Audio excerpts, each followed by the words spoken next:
So the Apple Pencil, it's the second generation Apple Pencil, and I've used it a lot of times, and that's what this video is all about. So without further ado, let's jump straight into it. So if you are in the market of buying an Apple Pencil, you definitely need an iPad. Otherwise, you can't use this Apple Pencil whatsoever.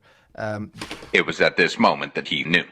So you can't use the Apple Pencil on the iPhone. So if you are intending to buy the Apple Pencil for your iPhone, don't, because it will not work.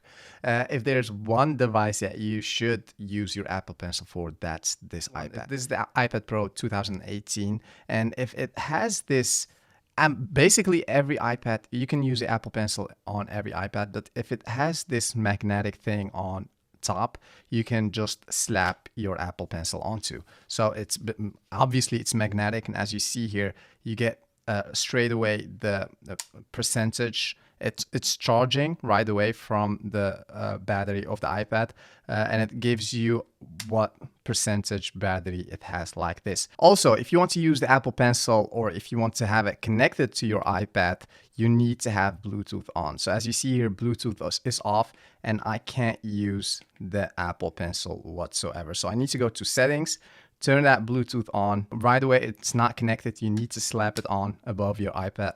The Apple Pencil is now connected to the iPad, and after that, you can just use it, as you see here. I've used this Apple Pencil a lot of times. It's great if you are a student and taking notes. If we go to this new app from Apple, Freeform, as you see here, it's right away. It works very great. You can just create notes on it. You can draw on it. I've seen a lot of draws on the internet, like great drawing. People are amazing when it comes to creating art on their iPad with the Apple Pencil, and it serves them very great. And it served me very great. That's why I definitely recommend you buying this Apple Pencil. There are cheaper models. I believe the one from Logitech is also compatible with the iPad, and it costs you around $80, I believe.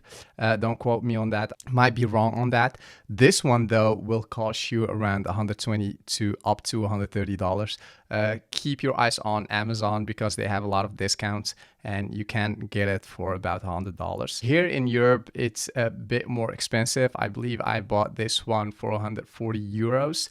And most of the times we don't have discounts. But since Amazon now is in the Netherlands, I've noticed that there are a lot of discounts on Apple products. So I look a lot on Amazon before going and making a purchase. But yeah, that was on a tangent. What about the Apple Pencil? You can just slap it right away on your iPad. Like I said, it gives you that percentage on what battery it has. It takes its battery from the iPad. So yeah, obviously your iPad needs to be charged up. But overall, it works very great. I haven't complained about this Apple Pencil using it on the iPad. If you want to have more that paper-like experience, there are a lot of cheap screen protectors that you can slap on your iPad, and that way you will feel like you're drawing something on a paper.